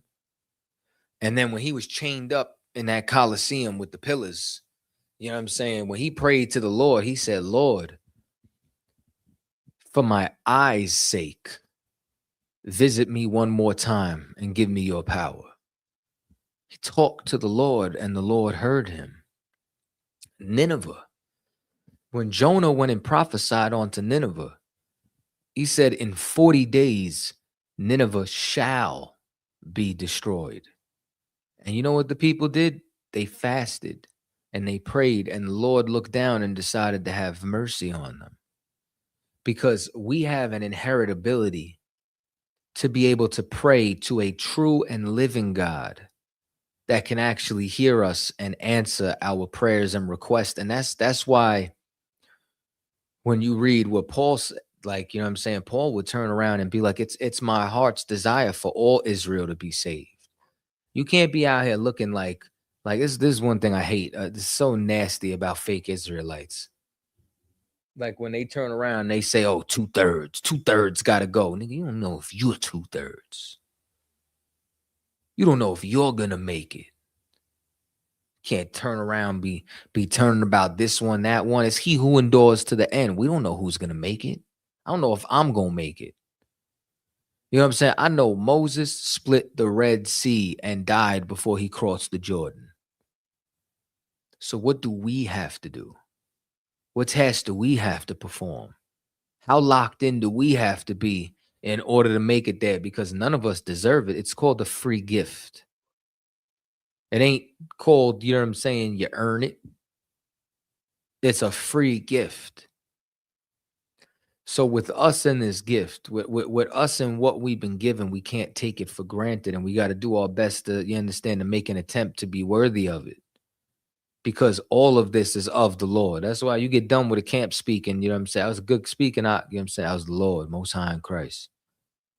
We're not doing none of this on our own. Everything that we doing right now is based off that. Like, you know how blown I was when I read that the promised land ain't even ours? It belongs to the Lord. He said, we're strangers and sojourners with him. We have what portion he allots us. We have what he gives us. You understand? It's his grace, it's his mercy, it's his favor that gives you that increase. We got to always, always, always remember that it's not us. And that's what David forgot in that moment. That's what Moses forgot when he struck that rock twice. But it wasn't even just the fact that he struck it twice. It's that he said, must we go and do this thing for you? He started thinking it was him. Samson, when he said the power's in my hair, took away the glory from the Lord because he prayed to the Lord when he wanted that power. When Yahweh Shah, before he would do a miracle, he would talk to the Lord.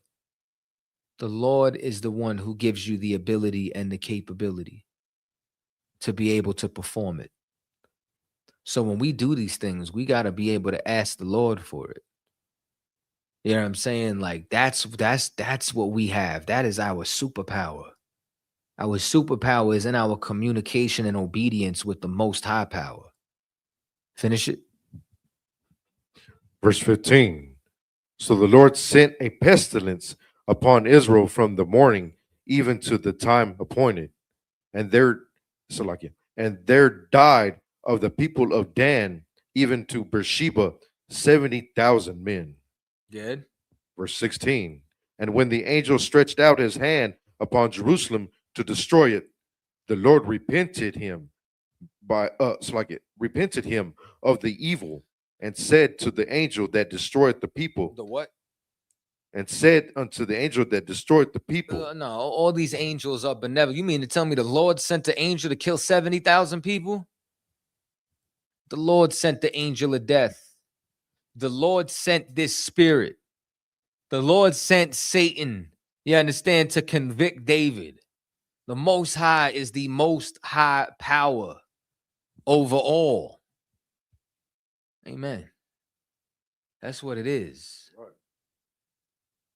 So, like what you got to see here, man, is all of this is of the Lord. He sent that spirit. He sent that angel. But guess what?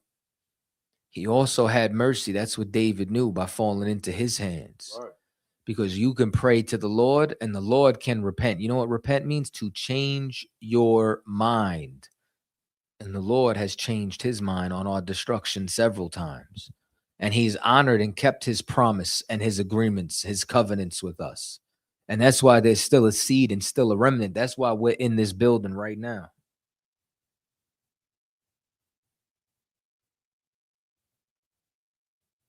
I'll give you a second to take the notes. Go ahead.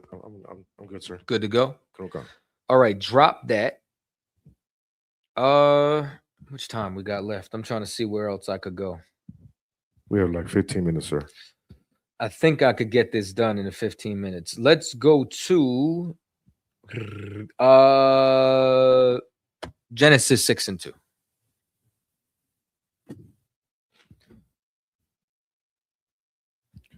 This is the book of Genesis, chapter 6, verse 2. That the sons of God saw the daughters of men, that they were fair, and they took them wives of all which they chose. That the who? That the sons of God saw the daughters of men, that they were fair, and they took them wives of all which they chose. Yeah, now here's what you need to know. These sons of God are not angels. Right. These are the descendants of Adam. That's right. Give me Luke 3:38.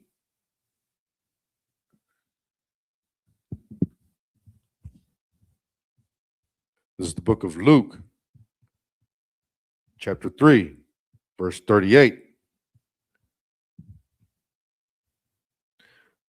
Which was the son of Enos, which was the son of Seth, which was the son of Adam, which was the son of God. Adam is what? Son of God. So what would his son be? Son of God. You understand? Because we're Yasharallah. That's right. Which means what? Prince of the Prince power. of the power. Prince is the son of who? A king. King, come on. We're royalty.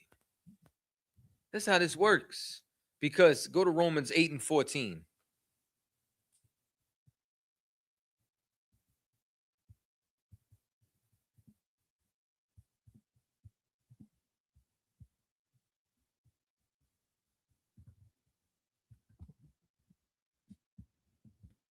This is the book of Romans, chapter 8, verse 14. For as many as are led by the Spirit of God, they are the sons of God. So when we're led by the Spirit of God, we are the sons of God. Yahweh Shah was the son of God, or the only begotten, the special son, because he did everything that his father wanted. You understand? When you do something just like your daddy, you know what they say, man, you your daddy's son. You know what I mean? Like it turns around because we are supposed to be children of the Most High, and we're supposed to be his inheritors. You know what I'm saying? We're supposed to get that inheritance from him. That's who we are, because we're supposed to do his will. Go to Psalms 82:6.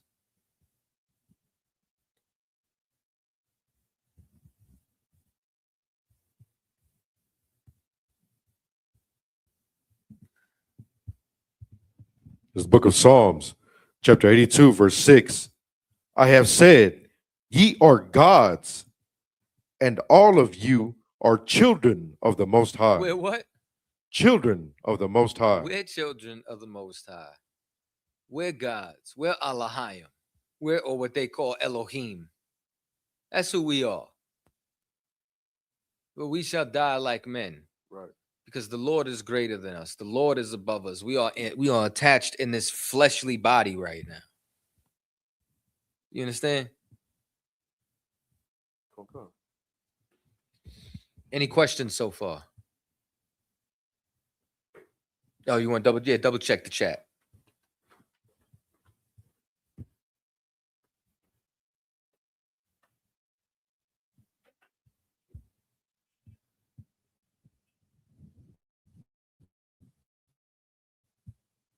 Give you a second.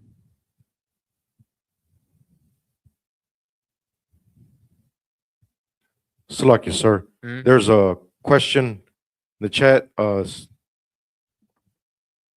named Tobias Mack said, what color was Jesus?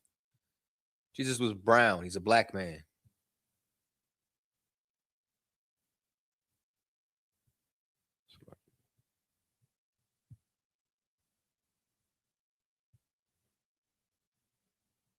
Dark-skinned brother. Salaki, sir. Mhm. So, Trooper Kawal Barak has a question. Said, so if I do bad things, it's from God? No. Let's go to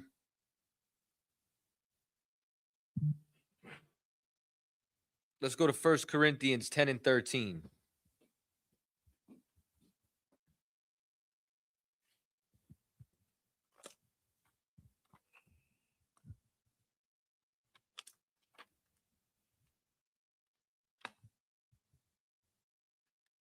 This is the book of 1 Corinthians, chapter 10, verse 13.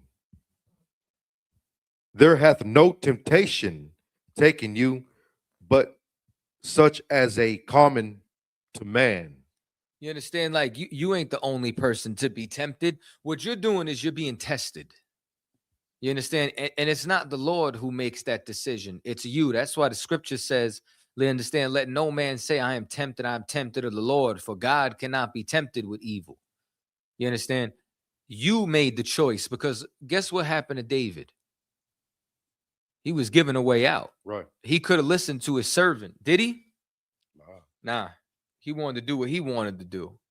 And ain't that what we always do? What we always do is we decide, like when it says do you, doing you is what gets you in trouble. Right. You got to do the will of the Lord. You can't do your will. That's right. That's how you get jammed up. That evil that you did was because that evil was inside you. It's because you wanted to and you were too weak to combat or fight it. So you know what you got to do? You got to get strong.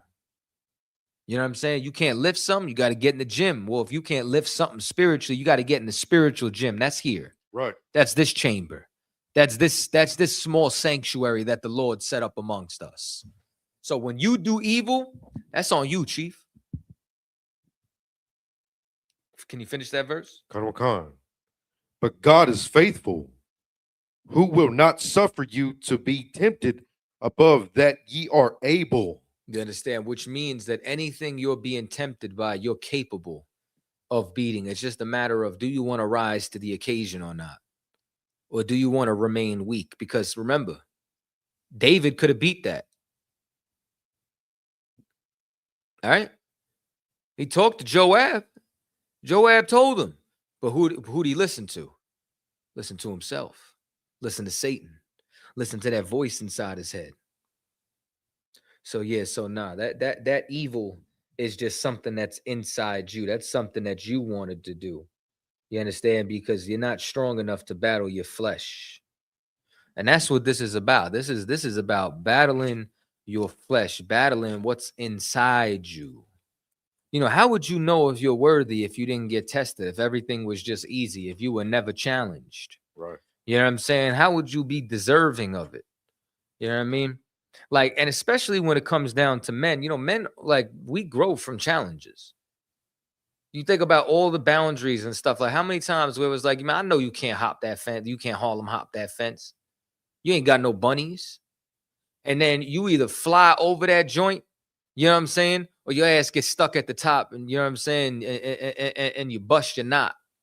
And now you learned your limitations. You know what I'm saying? Like, we grow through challenges. Unfortunately, we haven't rose to the occasion. Unfortunately, we've been failing for far too long. You know what I'm saying? Give me Galatians 5:17.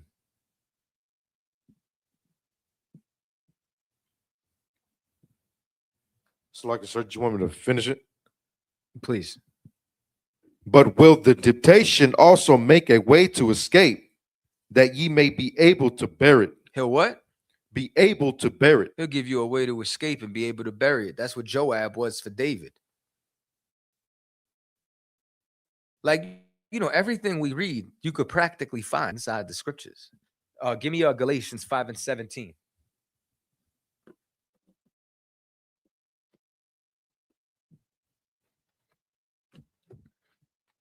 This is the book of Galatians, chapter 5, verse 17. For the flesh lusteth against the spirit. What? Lusteth against the spirit. Good. And the spirit against the flesh. Yeah. And these are contrary, the one to the other. They're contrary one to the other. This is the condition of the battle. Finish it. So that ye cannot do the things that ye would. You understand? So now let's tie it all in and wrap it up. Give me James 1:13.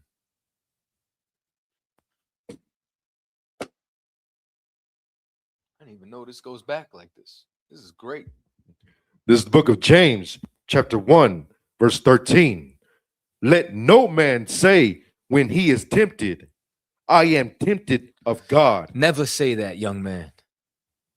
Never say that. Let no man say when he's tempted of God. We don't get tempted of God. You understand? We go through trials. Good? For God cannot be tempted with evil. Most High can't be tempted with evil, and that's how you know Christ ain't God. Right. Because Christ went out and was what? Was tempted by Satan. Right? 40 days, 40 nights. Good? Neither tempted he any man. Lord ain't tempting you, he testing you. Good? Verse 14. But every man is tempted when he is drawn away of his own lust. Of his what? Own lust. Of his what? Own lust. That was just inside you all along. I'll give you a second to take the notes. And enticed. And what? And enticed. You were just seduced by that lust that's inside you already. Good? Verse 15. Then when lust hath conceived, it bringeth forth sin. And sin, when it is finished, bringeth forth death. You understand? And now, what happened with David's story? As soon as he committed the sin, death came. 70,000 people from Dan all the way on over. You know what I'm saying? He knew, because it's like, you ever been so angry and then you break something, you smash something, or you say something you knew would hurt that person, and then as soon as you said it or did it, all of a sudden you wasn't angry no more instantly, because that demon left. You did the job. You understand? That's how demons work. That's how these spirits work. You know what I mean? Like, and if that happens, that means you seeing the demons back, because he walking away from you. Right. He already did his job. You want to catch a demon when you looking at him in the eyes. You got to be spiritual enough to understand, what battle am I in right now, to see that demon, to see that spirit. You know what I mean? You can't go to camp and battle people. You got to go to camp and battle spirits. Right. You got to battle the spirit that's in a man, on a man. All right. Good. Verse 16. Do not err, my beloved brethren. You understand? So make sure you don't make that error. I pray you understand. Even when it comes down to Job, you know what I'm saying? Like, even when it comes down to his story, man, Job was serving the Lord and went through hell. The Lord could rain on the just and the unjust alike, man. It's up for you to endure. You got to realize the Lord made a man blind from birth just so he could heal him. Like, we serve a man of war. I don't know who the hell y'all serve. You know what I'm saying? Like, my Lord is a gangster. Right. You know what I'm saying? He got great beasts around him. His throne is on fire. He's sitting around a sea of crystal. Just imagine diamonds everywhere. You know what I'm saying? When it describes crystals, like, you know what I'm saying? Like, the whole, you know what I'm saying, dimension is blinged out. You know what I mean? He got chariots that, you know what I'm saying, they look like flaming chariots, send fierce angels just, you know what I'm saying, disappearing and popping up on you. You know what I'm saying? Like, flaming swords. You know what I mean? All that. Like, this is not your sissified pastor. This is not your effeminate camp leader. This ain't no we are the world. Let's all join hands by the campfire. You understand? We go to war. We battle. We have enemies. That's what the hell we do. You know what I'm saying? Just don't become one of them. Right. You understand? Commander General Yohana's enemies do not fare very well. I promise you. I've seen many of my enemies fall and fail. Any other questions? With that, I pass the class over to Priest and Officer Yakar. This is the ISUPK security announcements.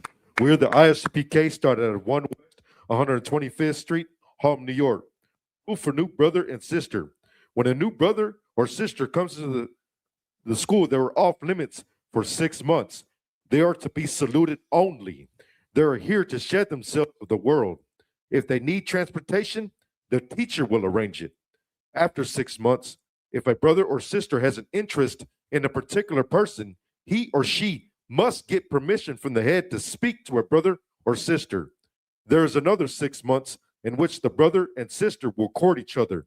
After this 6-month period, the brother and sister will get permission from the head to marry. Tithes, which is a commandment. The book of Numbers, chapter 18, verse 21. The book of Malachi, chapter 3, verses 8 through 10. My Ishra, which means 10th in the Hebrew, 10% of every penny of any increase the Lord gives you. Give to the treasury department or teacher, priest fund, free will offering for priest, not mandatory, whatsoever amount you would like. Upcoming holy convocations. Passover, 14th day of the first month. That's Saturday, April 4th. You can find this in the book of Exodus, chapter 12, verses 1 through 51. The book of Leviticus, chapter 23, verses 4 through 5. 1 Corinthians, chapter 5, verses 7 through 8. And 2 Corinthians, chapter 30, verse 17. If anyone wants to be a trooper in the school, to start wearing all black boots, shirt, pant, headband, scarf. This concludes the ISPK security announcements. And with that, men of Israel, Amijam, which means stand, we're going to give one courtesy salute to the brothers. Men of Israel, Amijam Shabbat, Amijam, Barak, Yahweh Ba'ashem Yahushai Brakatah, Yajamata. Sar, face the sisters. Sisters Amijam, which means stand. We're going to give one courtesy salute to the sisters. Men of Israel, Amijam Shabbat, Amijam, Barak, Yahweh Shamar Latah Ba'ashem Yahushai. Yajamata. Class dismissed.